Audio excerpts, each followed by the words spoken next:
doon sa mga may problema sa puso o nakakaranas na ng pagsikip ng inyong dibdib, heartburn, makakatulong po ng malaki ang pagkain ng pipino araw-araw. Next!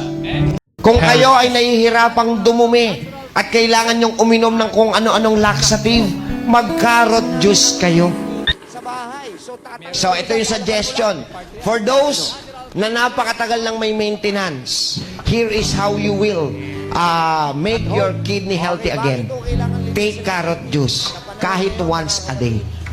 Carrot juice once a day for 21 to 28 days will definitely improve your kidney more and more every month. Kasi maglilinis siya ng kidney, palalakasin niya yung kidney.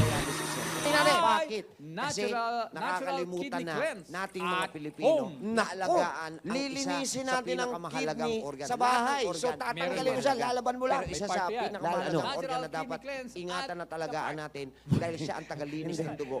Walang iba kundi ang ating kidney. Okay, bakit ito kailangan linisin?